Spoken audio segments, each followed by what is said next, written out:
Welcome back to Aravind insights. இந்த வீடியோவில் நம்ம பார்க்க போகிறது div tags and span tags. இது ரெண்டுமே HTML ரொம்ப முக்கியமான டேக்ஸ். பட் ரொம்ப ஈஸியாக நம்ம இதை புரிஞ்சுக்கலாம். கம்ஃபர்டபுள் ஆகிட்டு ரிலாக்ஸ் பண்ணிக்கோங்க. இப்போ வீடியோக்குள்ளே போகலாம். இப்போது நம்ம div டேக் பற்றியும் ஸ்பேன் டேக் பற்றியும் பார்க்குறதுக்கு முன்னாடி அதோட கோர் கான்செப்டான block element and inline elements இது ரெண்டுத்தை பற்றியும் பார்க்கலாம். What is block element? Block element always புது லைனில் தான் ஸ்டார்ட் ஆகும் அண்ட் ஃபுல்லாக அவைலபிள் இருக்க வித்தை ஆக்குப்பை பண்ணுறோம். ஸோ எக்ஸாம்பிளுக்கு இப்போ நான் ரெண்டு div டேக் இங்கே க்ரியேட் பண்ணிக்கிறேன். ஒன்று பிளாக் எலிமெண்ட் 1, இன்னொன்று பிளாக் எலிமெண்ட் 2. இது ரெண்டுத்துக்குமே ஸ்டைல் பண்ணலாம். Style equal to background light blue. So இதே மாதிரி ரிப்பீட் பண்ணி இதுக்கு லைட் க்ரீன். ஸோ இப்போ உங்களுக்கு நான் சேவ் பண்ணுறேன். உங்களுக்கு பார்த்தீங்கன்னா தெரியும் ரெண்டு டிவ்வுமே வெர்டிகலாக ஸ்டாக் ஆகுது. ஈவன் கண்டென்ட் கொஞ்சமாக இருந்தாலுமே ஃபுல் வித் எடுத்துக்கும். இதுதான் பிளாக் எலிமெண்ட். பிளாக் எலிமெண்ட்டோட மற்ற எக்ஸாம்பிள்ஸ் என்னென்னா paragraph tag, heading tags, section, article. இது எல்லாமே block elements. Block elements layout build பண்ண ரொம்பவே யூஸ் பண்ணுவோம். ஸோ அது ஃப்யூச்சர் வீடியோஸில் இன்னும் பார்க்கலாம். இப்போது இன்லைன் எலிமெண்ட்டை பற்றி பார்க்கலாம். What is inline element? Inline element புது லைனில் ஸ்டார்ட் ஆகாது. It's always stay inside the same line. So example பார்க்கலாம். இங்கே நான் ஒரு பேராகிராஃப் டேக் க்ரியேட் பண்ணிக்கிறேன். இதில் this is a red text அப்படின்னு ஆட் பண்ணிக்கிறேன். ஸோ இதில் நடுவில் அந்த ரெட்டுக்கு மட்டும் ஒரு ஸ்பேன் டேக் க்ரியேட் பண்ணுறேன். Opening span tag, closing span take. So இப்போது ஓப்பன் ஸ்பேன் டேக்குள்ளே ஸ்டைல் பண்ணிக்கலாம். கலர் அதுக்கு ரெட்டு கொடுத்துக்கலாம். ஸோ இப்போ பார்த்தீங்கன்னா this is a red text அப்படின்ற இருக்குது. பட் இதில் ஸ்பேன் நம்ம ரெட்டுன்ற டெக்ஸ்ட்டுக்கு மட்டும் அப்ளை பண்ணியிருந்தோம். ஸோ அந்த ரெட்டுன்ற டெக்ஸ்ட் இருக்க மட்டும் அந்த ஸ்டைல் அப்ளை ஆகிருக்கு. ஸோ இதுதான் இன்லைன் எலிமெண்ட். ஸோ இன்லைன் எலிமெண்ட்டோட மற்ற எக்ஸாம்பிள்ஸ் என்னன்னு சொல்லிட்டு பார்க்கலாம். ஸ்பேன், ஏ டேக், ஸ்ட்ராங், எம் டேக். இது எல்லாமே இன்லைனோட எக்ஸாம்பிள்ஸ் தான்.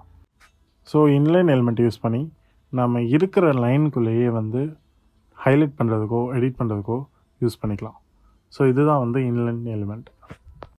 இப்போ உங்களுக்கு பிளாக் எலிமெண்ட்னா என்ன, இன்லைன் எலிமெண்ட்னா என்னென்னு புரிஞ்சிருக்கும். நம்ம இப்போ டிவ்வை பற்றி கிளியராக பார்க்கலாம். இப்போ டிவ்வை பற்றி பேசலாம். Div is a block line element. Already நம்ம பார்த்த மாதிரி. ஸோ ஆட்டோமேட்டிக்கலாக நியூ லைனில் ஸ்டார்ட் ஆகும், ஃபுல் வித் எடுத்துக்கும். ஸோ ஒரு எக்ஸாம்பிள் பார்க்கலாம். ஒரு டிவ் கண்டெய்னர் க்ரியேட் பண்ணி இதில் ஒரு H2 டேக், ஒரு P டேக் க்ரியேட் பண்ணிக்கலாம். H2 டேக்குள்ளே அபவுட் செக்ஷன் அப்படின்னு சொல்லிட்டு ஆட் பண்ணிக்கலாம். பேராகிராஃப் டேக்குள்ளே this is a content area அப்படின்னு ஆட் பண்ணிக்கலாம். இப்போ நீங்கள் பார்த்தீங்கன்னா நம்ம கொடுத்துருக்க H2 டேக்குமே P டேக்குமே div elements. So H2 tag about section கொடுத்துருக்கிறது ஒரு லைன்லேயும், பேராகிராஃப் டேக்கில் இருக்க திஸ் இஸ் அ கண்டென்ட் ஏரியான்ற டெக்ஸ்ட்டு இன்னொரு லைன்லேயும் வந்திருக்கு. ஸோ இதுதான் டிவ் எலிமெண்ட்ஸ். டிவ் எலிமெண்ட்ஸ் மெயினாக லேஅவுட் ஸ்ட்ரக்சருக்கு யூஸ் பண்ணுவாங்க. Header section, content section, footer section எல்லாமே யூஸ்வலி டிவ்வில் தான் ஸ்டார்ட் ஆகும். எக்ஸாம்பிளுக்கு இங்கே பாருங்கள், 3 டிவ் க்ரியேட் பண்ணிக்கலாம். இதில் ஒன்று ஹெட்டர், இன்னொன்று கண்டென்ட், இன்னொன்று ஃபுட்டர். ஸோ 3க்குமே ஒரு கலர் கொடுத்துக்கலாம்.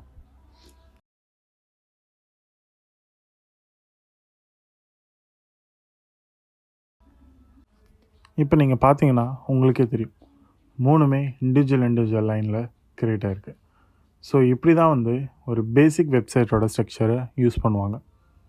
இப்போ நம்ம ஸ்பேன் பார்க்கலாம். ஸ்பேன் ஒரு இன்லைன் எலிமெண்ட். ஸோ சேம் லைனில் இருக்கும். ஒன்லி ஸ்பெசிஃபிக்கான டெக்ஸ்ட் இல்லைனா எலிமெண்ட்டுக்கு ரேப் பண்ண முடியும். ஸோ இப்போ ஒரு எக்ஸாம்பிள் பார்க்கலாம். இப்போ ஒரு பேராகிராஃப் டேக் க்ரியேட் பண்ணிவிட்டு அதுக்குள்ளே வி பில்ட் மாடர்ன் வெப்சைட்ஸ் அப்படின்னு டெக்ஸ்ட் கொடுத்துக்கலாம். இதில் எனக்கு மாடர்ன் வெப்சைட்டுக்கு மட்டும் ஸ்பேன் அப்ளை பண்ணணும். So opening span tag, closing span tag. இப்போது ஓப்பன் ஸ்பேன் டேங்குள்ளே ஒரு கலர் ஆட் பண்ணிக்கலாம் ஸ்டைல் பண்ணி. ஸோ நான் ப்ளூன்னு வைக்கிறேன். ஸோ இப்போ சேவ் பண்ணி பார்க்கலாம். We build modern websites. இந்த மாடல் வெப்சைட்ஸ் மட்டுமே வந்து ப்ளூ கலரில் இருக்குது. ஸோ இது அடுத்த லைனுக்கு கொண்டு போகலை, சேம் லைன்லேயே வந்து வி பில்ட் மாடர்ன் வெப்சைட்ஸ்னு வந்திருக்கு. என்டர் பேராகிராஃப் சேஞ்ச் ஆகலை, ஜஸ்ட் மாடர்ன் வெப்சைட்ஸ் மட்டும் ஸ்டைல் ஆகுது. இதுதான் வந்து ஸ்பேன் டேக்கோட உண்மையான பர்பஸ். ரொம்ப கன்ஃபியூஸ் பண்ணிக்காமல் கிளியராக ஒரு கம்பேரிசன் பார்த்துடலாம். டிவ் ஸ்பேன், ஓகேவா? டிவ்னா வந்து ஒரு பெரிய பாக்ஸ் மாதிரி அந்த மொத்த ஏரியாவையும் ஆக்குப்பை பண்ணிக்கும், அதாவது ஹோல் வித். ஸ்பேன்ன்றது ஒரு ரேப்பர் மாதிரி, அந்த பாக்ஸுக்கு மேலே இருக்க பேப்பர் மாதிரியோ இல்லை அதுக்கு மேலே நம்ம ஒரு ஸ்டிக்கர் மாதிரியோ எங்கே வேணுமோ அங்கே மட்டும் யூஸ் பண்ணுறது. ஸோ டிவ் மோஸ்ட்லி எதுக்கு யூஸ் பண்ணுவாங்க அப்படின்னா லே அவுட் க்ரியேட் பண்ணுறதுக்கு. ஸ்பேன் வந்து டெக்ஸ்ட் ஸ்டைலிங்காக. ஸோ எங்கேயாவது போல்டாக வேணும், கலர் பண்ணலாம், இல்லைனா ஹைலைட் பண்ணலாம் அப்படின்றப்போ ஸ்பேன் யூஸ் பண்ணிக்கலாம். ஸோ டிவ் வந்து ஒரு பிளாக் எலிமெண்ட், ஸ்பேன் வந்து ஒரு இன்லைன் எலிமெண்ட். இவ்வளோ தான். நம்ம இன்னொரு கம்பேரிசன் கூட பார்த்துடலாம். இங்கே வந்து நான் 2 div elements and 2 span elements வச்சுருக்கேன். ஸோ இங்கே பார்த்தீங்கன்னா உங்களுக்கே தெரியும், டிவ் எலிமெண்ட்ஸ் ஒன்றுக்கு கீழே ஒன்று இருக்குது, ஸ்டாக் ஆகிருக்கு. இதே வந்து இன்லைன் எலிமெண்ட்டில் பார்க்கும்போது ஒன்றுக்கு பக்கத்தில் ஒன்று வந்திருக்கு, அதாவது சைட் பை சைட். ஸோ இதுதான் வந்து கிளியரான எக்ஸாம்பிள். இதை பார்த்தீங்கன்னாலே உங்களுக்கு புரிஞ்சிருக்கும். அதே மாதிரி இன்னொரு முக்கியமான விஷயம், உண்மையான ப்ராஜெக்ட்ஸில் லேஅவுட் க்ரியேட் பண்ண டிவ் யூஸ் பண்ணுவோம். But modern HTML cinematic tax like header, section, article use பண்ணால் பெட்டர் ப்ராக்டிஸாக இருக்கும். ஸோ வந்து எப்பயுமே டிவ் போட்டு அதுக்குள்ளே ஹெட்டர்னு கொடுக்காம ஹெட்டர் டேக்னே ஒன்று இருக்குது. ஸோ அந்த ஹெட்டர் டேக் கொடுத்து ஹெட்டருக்கான கண்டென்ட் அதில் யூஸ் பண்ணால் அது இன்னும் பெட்டர் ப்ராக்டிஸாக இருக்கும்.